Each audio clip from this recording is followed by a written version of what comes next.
बारी हमारी है। अब जब हमारे घर ये वोट मांगने आएंगे तो इनका स्वागत ऐसे ही होगा, जूते चप्पलों से और ऐसे ही बहिष्कार के नारों से। आंगनवाड़ी कर्मी दिल्ली के एक एक गली मोहल्लों में रहती हैं, दिल्ली की नसों नसों में रहती हैं। केजरीवाल की तैयारी आंगनवाड़ी ने बिगाड़ी। जिन आंगनवाड़ी कार्यकर्ताओं को कोरोना काल में फ्रंट लाइन वर्कर कहा जा रहा था, आज उन्हीं आंगनवाड़ी कार्यकर्ताओं को गुंडा कहा जा रहा है। जी हाँ, बता दें आपको कि खबर है दिल्ली की। दिल्ली में हमने आपको कल भी एक वीडियो के माध्यम से दिखाया था, बताया था कि दिल्ली में केजरीवाल जी आम जनसभा कर रहे थे। वहां पर आंगनवाड़ी कार्यकर्ताओं ने उन्हें काला झंडा दिखाकर विरोध प्रदर्शन किया। जब आंगनवाड़ी कार्यकर्ताएं उनको काला झंडा दिखा रहे थे, उस दौरान मुख्यमंत्री जी यानी कि अरविंद केजरीवाल जी उन्हें गुंडा कहकर संबोधित कर रहे थे। आप भी इस वीडियो क्लिप के माध्यम से देखें और समझें कि सरकारें आपको क्या समझती हैं।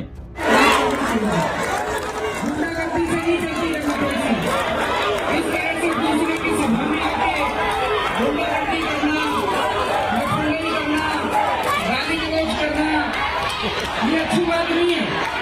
मैं हमेशा कहता हूँ, गुंडागर्दी चाहिए आप लोगों को तो उनके पास चले जाओ, मेरे को गुंडागर्दी करनी नहीं आती। लोग यहाँ केजरीवाल का बहिष्कार करने आए थे। आपको बता दें कि ये जो अभी यहाँ एमसीडी चुनाव में वायदे कर रहा है कि कच्चे कर्मचारियों को पक्का करेंगे और दिल्ली को सुंदर बनाएंगे और महिलाओं को सशक्त करेंगे, इसी केजरीवाल ने आंगनबाड़ी की 884 महिलाओं को काम से निकाल दिया सिर्फ इसलिए कि वो कह रही थी कि इस महंगाई में 4000 और 9000 रुपए में गुजारा नहीं होता है, हमारा मानदेय बढ़ाओ। मानदेय बढ़ाने की बात पे इस सरकार ने 884 महिलाओं को काम से निकाल दिया है। और जब हम कह रहे हैं कि हमें वापस काम पे लो, तो ये सरकार के कान पे जू नहीं रेंग रही है। इनके तमाम नेता मंत्री अपने बिलों में दुबके हैं। तो अब बारी हमारी है। अब जब हमारे घर ये वोट मांगने आएंगे तो इनका स्वागत ऐसे ही होगा, जूते चप्पलों से और ऐसे ही बहिष्कार के नारों से। आंगनवाड़ी कर्मी दिल्ली के एक एक गली मोहल्लों में रहती हैं, दिल्ली की नसों नसों में रहती हैं। हम बता देना चाहते हैं कि जहां भी इनके उम्मीदवार आएंगे, इनका पूर्ण बहिष्कार होगा। काले झंडों, काले दुपट्टों, काले बैनरों से इनका बहिष्कार होगा, चाहे वो आम आदमी पार्टी हो, भाजपा हो। हमें काम पर वापस रखो। हमारे घरों में खाने नहीं बन रहे हैं, हमारे बच्चे पढ़ाई नहीं कर पा रहे हैं, हमें हमारा हक चाहिए, हमें हमारा काम वापस चाहिए।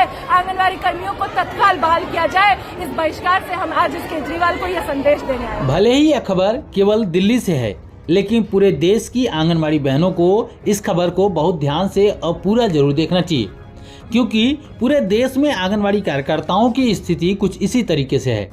सभी राजनीतिक पार्टियां, सभी मुख्यमंत्री, सभी पार्टियां, सभी सरकारें आंगनवाड़ी कार्यकर्ताओं को इसी नजरिए से देखती हैं। जब आंगनवाड़ी कार्यकर्ताओं से इन सरकारों को काम होता है, तब आंगनवाड़ी कार्यकर्ताओं की सराहना करते हैं, इनकी बड़ाई करते हैं, इनको पुरस्कृत करते हैं। लेकिन जब आंगनवाड़ी कार्यकर्ताएं अपने हक के लिए उनके सामने खड़ी हो जाती हैं, उनका विरोध करती हैं, उस वक्त आंगनवाड़ी कार्यकर्ताओं को गुंडा कहा जाता है। कहीं पर गुंडा कहा जाता है, कहीं पर उनकी मांगें नहीं सुनी जाती हैं, कहीं पर महीनों महीनों तक आंगनवाड़ी कार्यकर्ताएं सड़कों पर बैठी रह जाती हैं, भूखे प्यासे, धूप में, पानी में, बरसात में, ठंड में, हर वक्त आंगनवाड़ी कार्यकर्ताएं सड़कों पर ऐसे ही बिना किसी सहारे के बैठी होती हैं। यहाँ तक कि आंगनवाड़ी कार्यकर्ताओं को मजबूरी में अपने छोटे छोटे बच्चों को भी साथ में लाना पड़ता है। उसके बावजूद सरकारें, पार्टियां उनके पास बात करने तक के लिए नहीं पहुँचती हैं। पंजाब की स्थिति कुछ इसी प्रकार से है। पंजाब में आंगनवाड़ी कार्यकर्ताएं लंबे समय से अपनी मांगों के लिए प्रदर्शन कर रही थी। अभी हाल ही फिलहाल में आंगनवाड़ी कार्यकर्ताओं ने बड़ा प्रदर्शन करना शुरू किया है, लेकिन वहां पर सरकार जो है वो आंगनवाड़ी कार्यकर्ताओं की बातें, उनकी मांगों को सुनने के लिए तैयार नहीं है। यही हाल हरियाणा में हो चुका है, उसके पहले दिल्ली में, बिहार में, उत्तर प्रदेश में, इसके अलावा राजस्थान में भी आंगनवाड़ी कार्यकर्ताएं इस वक्त धरना प्रदर्शन कर रही। इसके अलावा जम्मू कश्मीर में हो, चाहे छत्तीसगढ़ हो, हर एक राज्य में, उड़ीसा में भी आंगनवाड़ी कार्यकर्ता इस वक्त धरना प्रदर्शन करने की तैयारी में है और कई जगहों पर आंगनवाड़ी कार्यकर्ताओं ने प्रदर्शन करना स्टार्ट भी कर दिया है। तो सवाल यह है कि इन आंगनवाड़ी कार्यकर्ताओं की आखिर सुनेगा कौन?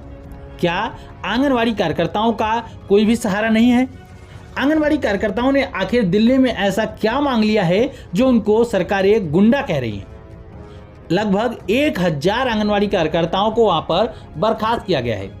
अब उन बर्खास्तगी को कोर्ट ने भी कह दिया है कि आंगनवाड़ी कार्यकर्ताओं की बर्खास्तगी को समाप्त किया जाए। लेकिन अभी तक सरकार ने आंगनवाड़ी कार्यकर्ताओं को पुनः काम पर वापस नहीं लिया है। इसी मांग को लेकर लगभग 6 महीने से आंगनवाड़ी कार्यकर्ताएं सड़कों पर हैं।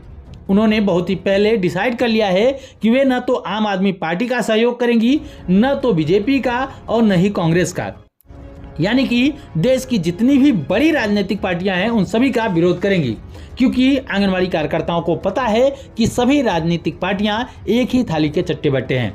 चोर चोर मौसेरे भाई, ये राजनीतिक पार्टियों के ऊपर कहावत खूब बैठती है। इसी प्रकार से उन्होंने निर्णय लिया है कि इन तीनों पार्टियों का विरोध करेंगी। उसी के संदर्भ में कल के दिन जब आम आदमी पार्टी के मुखिया और दिल्ली के मुख्यमंत्री अरविंद केजरीवाल आम जनसभा कर रहे थे, एमसीडी चुनाव में लोगों से वादा कर रहे थे, दिल्ली की जनता से वादा कर रहे थे, उस वक्त आंगनवाड़ी कार्यकर्ताएं वहां पहुंचती हैं। उसके बाद काला झंडा दिखाकर उनका विरोध प्रदर्शन करती हैं। जब आंगनवाड़ी कार्यकर्ता काला झंडा दिखाकर उनका विरोध प्रदर्शन करती हैं तो उस वक्त दिल्ली के मुख्यमंत्री अरविंद केजरीवाल मंच से खड़े होकर उनको गुंडा करार दे देते हैं। उनको कहते हैं कि अगर गुंडागर्दी करनी हो तो यहाँ पर मत आइए, क्योंकि हमें गुंडागर्दी नहीं आती। शायद यही दिल्ली सरकार है जो आंगनवाड़ी कार्यकर्ताओं के साथ बर्बरता से पेश आई है। वहीं की प्रशासन आंगनवाड़ी कार्यकर्ताओं को जेल में भी डाल चुकी है, उनके साथ क्रूरता भी कर चुकी है। और इस वक्त पंजाब में भी आम आदमी पार्टी की ही सरकार है और पंजाब से भी हमने आपको एक वीडियो दिखाई थी, वहां पर भी आंगनवाड़ी कार्यकर्ताओं के साथ अभद्र व्यवहार किया जा रहा था। पुलिस प्रशासन आंगनवाड़ी कार्यकर्ताओं के साथ दुर्व्यवहार कर रही थी। तो आम आदमी पार्टी भी अच्छी तरीके से गुंडागर्दी जानती है, क्योंकि आंगनवाड़ी कार्यकर्ताएं उनकी गुंडागर्दी देख चुकी है और धीरे धीरे करके आम जनता भी देख रही है। और रही सवाल अन्य पार्टियों की, तो वे पार्टियां भी लगभग उसी प्रकार से काम कर रही हैं। बिहार में आंगनवाड़ी कार्यकर्ताएं काफी लंबे समय से अपने मानदेय वृद्धि को लेकर परेशान हैं। वहां के मुख्यमंत्री आंगनवाड़ी कार्यकर्ताओं के मानदेय के विषय में कुछ भी नहीं सोच रहे हैं। उत्तर प्रदेश में आंगनवाड़ी कार्यकर्ताओं के मानदेय को बढ़ाने की घोषणा की गई थी। चुनाव से पहले कहा गया था कि हर आंगनवाड़ी कार्यकर्ताओं को 8,000 रुपए हर महीने मिल पाएगा, लेकिन वास्तविकता क्या है ये सभी आंगनवाड़ी बहनें भली भांति जानती हैं। अभी भी उनको कितना पैसा मिल रहा है वे भली भांति जानती हैं। इसके अलावा छत्तीसगढ़ हो चाहे राजस्थान हो, राजस्थान में जब चुनाव लड़ा जा रहा था उस वक्त कांग्रेस ने यह वादा किया था कि आंगनवाड़ी कार्यकर्ताओं के मानदेय को भी बढ़ाएंगे, साथ ही साथ उनको परमानेंट भी करेंगे, यानी कि उनको सरकारी कर्मचारी का दर्जा भी देंगे। लेकिन लगभग 5 साल बीतने को हैं, लेकिन अभी तक आंगनवाड़ी कार्यकर्ताओं के हक में कोई भी फैसला नहीं लिया गया है। न ही उचित मानदेय बढ़ोतरी की गई है। एक बार मानदेय बढ़ोतरी की गई है, वो भी महज कुछ हजार रुपए के 1,000 के आसपास रुपए की बढ़ोतरी की गई थी। उसके बाद से कोई मानदेय बढ़ोतरी नहीं हुई है। और आंगनवाड़ी कार्यकर्ताओं के जो सरकार ने वादा किया था कि उनको सरकारी कर्मचारी घोषित करेंगे, तो वो सवाल तो बहुत दूर और बहुत पीछे छूट गया है। जिस प्रकार से देख सकते हैं कि हर एक राजनीतिक पार्टी, जो छोटी छोटी राजनीतिक पार्टियां हैं, जैसे कि आपने देखा होगा तमाम राज्यों में छोटी छोटी राजनीतिक पार्टियां जो कि वहां की लोकल राजनीतिक पार्टियां हैं, वे लोग भी आंगनवाड़ी कार्यकर्ताओं के मानदेय वृद्धि को लेकर वादा करती हैं। कहीं कहीं पे मानदेय वृद्धि के वादे को पूरा भी किया गया है। जैसे कि झारखंड में आंगनवाड़ी कार्यकर्ताओं के मानदेय को 6400 रुपए से बढ़ाकर 9500 रुपए किया गया, तो ये अच्छी वृद्धि की गई है झारखंड की सरकार के द्वारा। लेकिन वहीं पर कुछ ऐसी पार्टियां भी हैं जो वादे तो बड़े बड़े करती हैं, लेकिन वादों को पूरा करने की बात आती है तो पीछे हट जाते हैं। इसी प्रकार से आप जम्मू कश्मीर में देख सकते हैं कि सबसे कम मानदेय दिया जा रहा है इस वक्त। जम्मू कश्मीर में महज 600 रुपए जो वहाँ की लोकल गवर्नमेंट होती वो देती है, और केंद्र सरकार का 4500 रुपए, यानी कि केवल और केवल उनको 5100 रुपए का मानदेय मिल पा रहा है। तो यह बहुत ही दयनीय स्थिति बनी हुई है। यानी कि इस वीडियो के माध्यम से हम आपको समझाना चाह रहे हैं कि कहीं ना कहीं जो सरकारें हैं, जो राजनीतिक पार्टियां हैं, वो आंगनवाड़ी बहनों का गलत उपयोग कर रहे हैं। जब भी कोरोना जैसी महामारी आती है उस वक्त आंगनवाड़ी कार्यकर्ताओं को, आशा वर्करों को सबसे आगे यानी कि फ्रंट लाइन वर्कर के रूप में प्रयोग कर लेते हैं। लेकिन जब वही आंगनवाड़ी कार्यकर्ताएं अपनी मांगों के लिए उनके सामने खड़ी होती हैं तो उनको गुंडा करार दे दिया जाता है, उनकी मांगों को नहीं सुना जाता है। इसलिए आप चाहे जिस राज्य की आंगनवाड़ी कार्यकर्ताएं हों, इतनी बात को ध्यान में जरूर रखें कि कोई भी राजनीतिक पार्टी सगी नहीं है और कोई भी राजनीतिक पार्टी ऐसी नहीं है जो आपके हक में वास्तविकता में काम कर रही हो। 1-2 राजनीतिक पार्टियां हो सकती हैं, 1-2 जनप्रतिनिधि हो सकते हैं जो आंगनवाड़ी कार्यकर्ताओं के हित में कुछ कार्य कर रहे हों, लेकिन ज़्यादातर राजनीतिक पार्टियां आपका सिर्फ और सिर्फ उपयोग कर रहे हैं। क्योंकि लगातार सरकारें और कोर्ट भी इस बात को लेकर बार बार कह चुकी है कि आंगनवाड़ी कार्यकर्ताओं को अन्य विभागों के काम न दिए जाएं। लेकिन फिर भी हर एक राज्य में आंगनवाड़ी कार्यकर्ताओं को हर एक विभाग का काम दिया जाता है, चाहे वो स्वास्थ्य विभाग हो, चाहे शिक्षा विभाग हो, चाहे वोटर आईडी का बनाने का काम हो, चाहे बीएलओ का काम हो, चुनाव में ड्यूटी लगाने का काम हो, चाहे अन्य कोई भी जैसे कोरोना जैसी महामारी हो, पोलियो जैसी महामारी हो, हर जगह पर आंगनवाड़ी कार्यकर्ताओं का यूज किया जाता है। लेकिन न तो उनको ढंग से इंसेंटिव मिलता है और न ही उनके मानदेय को बढ़ाया जा रहा है। तो ये समस्या बनी हुई है पूरे देश की। पूरे देश में आंगनवाड़ी कार्यकर्ताएं इसी स्थिति से जूझ रही हैं। कुछ एक दो राज्य ऐसे हैं जहां पर 14 से 15 हज़ार रुपये मानदेय दिया जा रहा है, जो हम कह सकते हैं कि सम्मानजनक मानदेय दिया जा रहा है। लेकिन ज़्यादातर राज्यों में आंगनवाड़ी कार्यकर्ताओं को महज 6 से लेकर 8 हज़ार रुपये के बीच में ही मिलता है।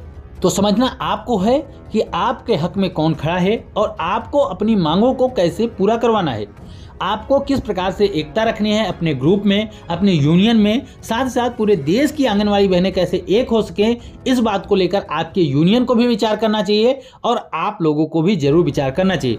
खास करके आपके जो भी यूनियन है, जो भी संगठन है, उनसे एक निवेदन करना चाहेंगे कि आंगनवाड़ी बहनों के लिए सबसे पहले पूरे राज्य में आप अपने अपने राज्यों में कम से कम एक मांग रखें। जैसे उत्तर प्रदेश हो गया, तो उत्तर प्रदेश के जितने भी यूनियन हो वो सभी एक ही बैनर के तले प्रदर्शन करेंगे, एक ही बैनर के तले ज्ञापन सौंपेंगे, तो उसका प्रभाव ज़्यादा होगा। इसी प्रकार से बिहार में भी ढेर सारी यूनियन बने हुई हैं, मध्य प्रदेश में भी, इसके अलावा अन्य राज्यों में भी। हर एक राज्य में कोई एक यूनियन नहीं है, केवल एक यूनियन के बैनर तले आंगनवाड़ी कार्यकर्ताओं की मांगें नहीं रखी जा रही। इससे पता चलता है कि आंगनवाड़ी कार्यकर्ताओं में ही मतभेद है, वे ही एक नहीं है। इसलिए सबसे पहले आप लोगों को एक होना पड़ेगा, एक मांगे रखनी होंगी। सर्वसम्मति से पूरे प्रदेश की आंगनवाड़ी बहनें, पूरे प्रदेश के यूनियन के जो भी पदाधिकारी हैं, वे सभी एक होकर एक मांग सूत्र बनाइए। 5 सूत्री मांगे हो, 4 सूत्री मांगे हो, 6 सूत्री मांगे हो, जायज़ मांगों को रखिए। कुछ सलाह भी देना चाहेंगे कि आप डायरेक्ट जो 25 से 30 हज़ार रुपये मानदेय की मांग करते हैं वो भी शायद पूरा न किया जा सके। इसलिए कम से कम एक उचित मानदेय, कम से कम पूरे जो आंगनवाड़ी बहनें हैं जहां पर 10 हज़ार रुपये का मानदेय नहीं मिल पा रहा है वहां पर 10 हज़ार की मांग की जाए, और जहां पर 10 हज़ार के आसपास मानदेय मिल रहा है वे बहनें आगे मांग रख सकती हैं। लेकिन पहले तो पूरे देश की जो भी आंगनवाड़ी कार्यकर्ता हैं उनको एक होकर एक संगठन के तरह आंदोलन करना होगा सरकारी कर्मचारी बनाने को लेकर, क्योंकि आंगनवाड़ी कार्यकर्ताओं को सरकारी कर्मचारी नहीं समझाता जाता, न सरकारी कर्मचारी समझा जाता है, न उनको संविदा कर्मचारी समझा जाता है, और न ही कोई और वर्कर समझा जाता है। यानी कि आंगनवाड़ी कार्यकर्ताएं सिर्फ और सिर्फ एक क्या है, समाज सेवी हैं। तो समाज सेवी के लिए भी कुछ नियम कानून होते हैं, लेकिन सरकारें उन नियम कानूनों को नहीं मानती। ये भी आप भी अच्छी तरीके से समझते हैं, जानते हैं। इसलिए आप लोग एकता बनाइए, आप लोग संगठन में एक मजबूती ले आइए और ईमानदारी के साथ एक उचित तरीके से ज्ञापन सौंप के सरकार के सामने मांगों को रखें। जब सरकार आपकी बातों को नहीं सुनेगी उसके बावजूद, उसके बाद आगे आप जो भी चाहें वो कदम उठा सकते हैं, लेकिन सबसे पहले आप अपने में एकता जरूर बनाएं। तो हम चाहेंगे कि एक बार सभी जितनी भी आंगनवाड़ी बहनें इस वीडियो को देख रही हैं, सभी आंगनवाड़ी बहनें कमेंट बॉक्स में आंगनवाड़ी एकता जिंदाबाद जरूर लिखें। साथ साथ अगर वीडियो को लाइक नहीं किया तो वीडियो को लाइक करें और ज़्यादा से ज़्यादा आंगनवाड़ी बहनों तक इस वीडियो को जरूर पहुंचाएं, ताकि सभी आंगनवाड़ी बहनों को इस बात की जानकारी हो सके और सभी आंगनवाड़ी बहनें एक हो सके। चैनल को सब्सक्राइब नहीं किया है तो चैनल को भी जरूर सब्सक्राइब कर लें, क्योंकि हम आपके हक की आवाज़ को ऐसे ही सरकार तक मजबूती के साथ पहुंचाने का काम करते हैं, आपकी आवाज़ को। तो वीडियो को लाइक नहीं किया है तो लाइक करिएगा, चैनल को सब्सक्राइब नहीं किया है तो चैनल को भी जरूर सब्सक्राइब करें। फिर मिलेंगे अपनी नई वीडियो में कुछ महत्वपूर्ण खबरों के साथ, तब तक के लिए नमस्कार, जय हिंद।